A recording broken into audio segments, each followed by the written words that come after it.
అలాగే మన ఇజ్రాయలీకి సంబంధించి ఈ మైక్రో ఇరిగేషన్ ఇలాంటివన్నీ మొట్టమొదటి తీసుకొచ్చిన వ్యక్తి. చాలా సింపుల్గా ఉంటాయి. ఇంకుడు గుంతలు అంటే అది చూడటం చాలా మందికి ఆ టైంలో హాస్యాస్పదం, ఏంటి గుంతలు తవ్వుకోవడం ఏంటని. ఆయన దార్శనికులు, ఆయన హెడ్ చూడగలరు. దానికి చాలామంది మేధావులతో మాట్లాడాలి. అలాంటి మేధావులతో కూర్చొని వాళ్ళని అర్థం చేసుకొని తనతో పాటు సహచరులు ఒప్పించి ఈ రోజున ఒక ఇంకుడు గుంతలు అనేది మనకి మన ఇంటి నిర్మాణంలో ఒక భాగం అయిపోయింది.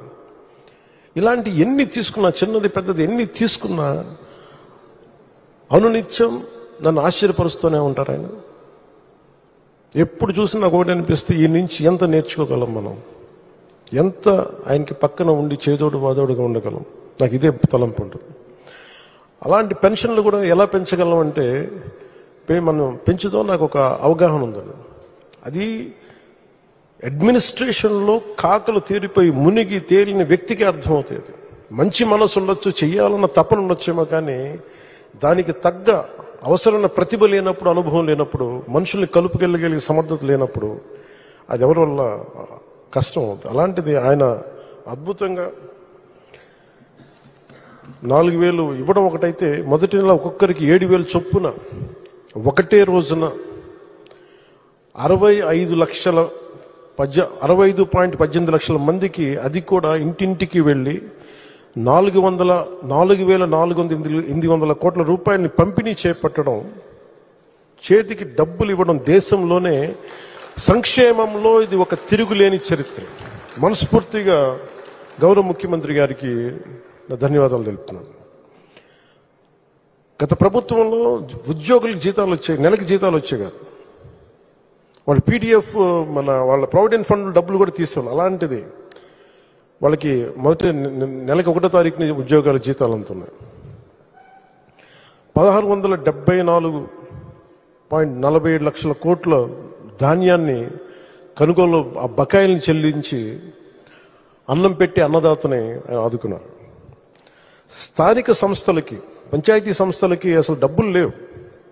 అధికారులు యంత్రాంగాన్ని రివ్యూ మీటింగ్స్లో చేస్తున్నప్పుడు అడిగితే డబ్బులు రావాలి, ఏం చేయాలో తెలియట్లేదు అనే స్థాయి నుంచి ఆయనకి ఒకసారి నేను తెలియజేసుకున్నాను, ఇట్లా డబ్బులు కొంచెం ఒక రోజు సమయం ఇవ్వండి అని చెప్పి స్థానిక సంస్థలకి ఆయన 1,452 కోట్లు ఇచ్చి నిర్జీవం అయిపోతున్న పంచాయతీలకి, నీరసపడిపోతున్న పంచాయతీలకి తిరిగి ప్రాణం పోశారు చంద్రబాబు గారు. 1,452 కోట్ల రూపాయలు ఇచ్చి పేదల కోసం రాష్ట్ర వ్యాప్తంగా ఈ అన్నా క్యాంటీన్లు ప్రారంభించడం, నేను ఎప్పుడు అన్నా క్యాంటీన్లు తెలుసు కానీ చూసేవాడిని, కానీ ప్రత్యక్షంగా వెళ్ళే నాకు ఇది ఉన్నది. సో ఈ రోడ్లో వస్తున్నప్పుడు పొద్దున్నే ఒక రోజున ఎయిర్పోర్ట్కి వెళ్తా ఉంటే అన్నా క్యాంటీన్లు ప్రారంభించిన 3వ రోజు 4వ రోజు చాలామంది లారీ డ్రైవర్స్, ఈ మన బేల్దారి పనిచేసే కార్మికులు, డ్రైవర్స్ అందరూ, ఆటో డ్రైవర్స్ అందరూ కూర్చోబెట్టి లైన్లో ఉన్నారు. ఏంటి ఇంతమంది లైన్లో ఉన్నారంటే, ఆ పొద్దున్నే ఆ పలహారం తింటానికి నాకు అనిపించింది, గత ప్రభుత్వం ఎలా వదిలేసింది అని చెప్పి. అన్నా క్యాంటీన్ని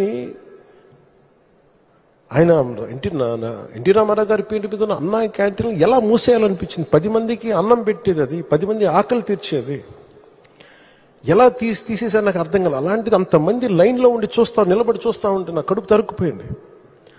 నిజంగా తిరిగి అన్నా క్యాంటీన్ని ఆరంభించి కార్మికుల తాలూకా క్షుద్బాధని తీర్చిన చంద్రబాబు గారికి మనస్ఫూర్తిగా ధన్యవాదాలు తెలుపుకుంటాను.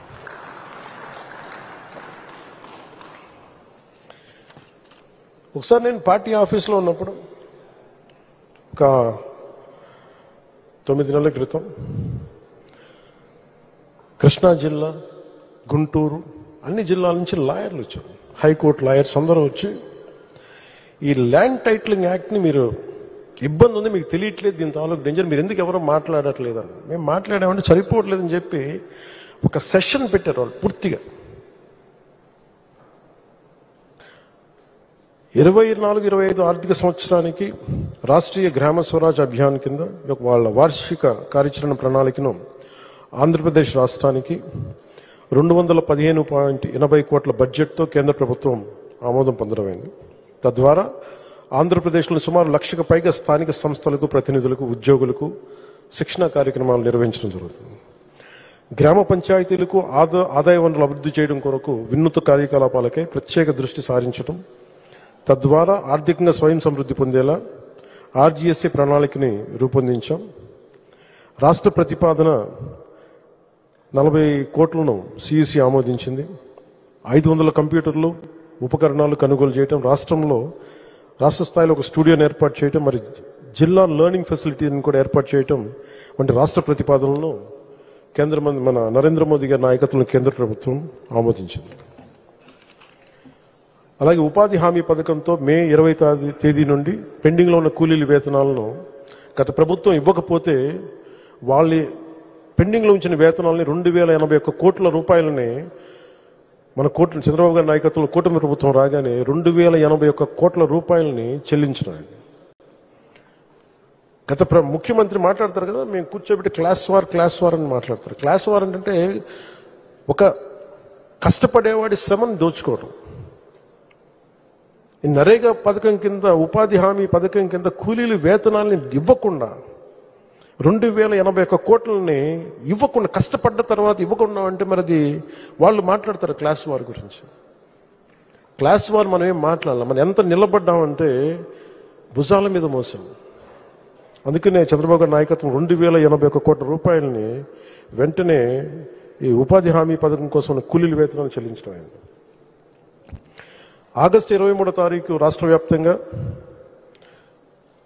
మునిపెన్నడూ లేని విధంగా ఒకే రోజున గ్రామీణ సభ నిర్వహించని తెలుసు. అలాగే ఉపాధి హామీ పథకం ఈ ఆర్థిక సంవత్సరం సరిపడా 4,500 కోట్ల రూపాయల పనులకు గ్రామ సభలో ఆమోదం తీసుకోవటం అయింది. 46,745 ఎకరాల్లో ఉద్యానవన పంటల కొరకు మొక్కలు నాటడం జరిగింది. ఈ ఆర్డబ్ల్యూఎస్ కింద హెచ్ఎంఏ మనం సాధించింది. జల్ జీవన్ మిషన్ పథకం ద్వారా 2019 నుంచి 2024 వరకు ఇచ్చిన ట్యాప్ కనెక్షన్లను అంటే ఎక్కడికి వెళ్ళినా రివ్యూస్లో ఏముంది అంటే పైపులు వేశారు, ట్యాపులు ఉన్నాయి, ఇన్ని వేల కోట్ల పనులు జరిగిపోయినాయి. కానీ వెళ్ళి చూస్తే ఆ కరెక్ట్గా ఫర్లాంగ్ దూరంలోనేమో వాటర్ ట్యాంక్ ఉంది, ఆ పక్కనే ఉన్న గ్రామానికి నీళ్లు లేవు. పక్కనే సోర్స్ ట్యాంక్ ఉంది, అక్కడి నుంచి నీళ్లు రావట్లేదు.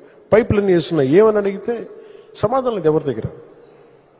అంటే గత ప్రభుత్వం ఏం చేసిందంటే ఈ పనులకి జల్ జీవన్ మిషన్ కింద డబ్బుల్ని విచ్చలవిడిగా ఖర్చు పెట్టేశారు, నీళ్లు రాల. మన అన్నమే పింఛా డ్యామ్ గురించి నేను వెళ్ళి పర్యటనకు తిరిగి వస్తా ఉంటే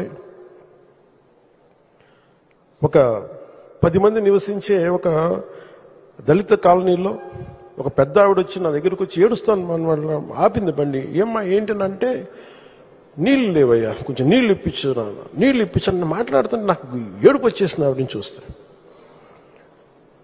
అంటే ఒక నీళ్లు తాగటానికి అంటే ఏంటని చూస్తే మనకున్న ఈ హైట్ కంటే కూడా కొంచెం ఒక 5.5 అడుగులు 6 అడుగులు ఎత్తుంది అంతే.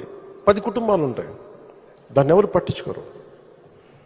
నేను వెంటనే దాన్ని తీసుకొని పర్సనల్గా వ్యక్తిగతంగా మన ఆఫీస్ ద్వారా డిప్యూటీ సీఎం ఆఫీస్ ద్వారా కూర్చోబెట్టి పంచాయతీరాజ్ అధికారులతో మాట్లాడి సరిగ్గా 10 రోజుల్లో లెస్ దెన్ 7-8 డేస్లో వాళ్ళకి తిరిగి నీటి సరఫరా చేయించడం జరిగింది. ఈ ఉదాహరణ మీకు ఎందుకు చెప్తున్నానంటే నిజంగా పని చెయ్యాలి అంటే పని చేయడానికి సంసిద్ధంగా ఉన్న వ్యవస్థ ఉన్నారు, అధికారులు ఉన్నారు. కానీ ఈ రోజున పని చేయించడానికి నాయకత్వం గత ప్రభుత్వం లేదు. మన ఎన్డీఏ ప్రభుత్వం జల్ జీవన్ మిషన్ని దేశంలోనే చాలా అత్యంత ప్రభావితంగా ఏ ఉద్దేశంతో అయితే ఇవ్వబడిందో ఆ ఉద్దేశాన్ని నరేంద్ర మోదీ గారి నాయకత్వం దేనికైతే ప్రవేశపెట్టారో సంపూర్ణంగా దాన్ని సాధిస్తాం చంద్రబాబు గారి నాయకత్వంలో. అలాగే పల్స్ సర్వే నిర్వహించాం. అసలు ఎన్ని కనెక్షన్స్ ఉన్నాయి, ఎంత నీళ్ళు వస్తున్నాయి, దాని మీద ఒక పల్స్ సర్వే చేశాం. సర్వే చేయబడ్డ మొత్తం కుటుంబాలు 87.47 లక్షలు. ట్యాప్ కనెక్షన్ ఉన్న కుటుంబాలు 53.80 లక్షలు. ట్యాప్ కనెక్షన్ లేని కుటుంబాలు 28.66 లక్షలు.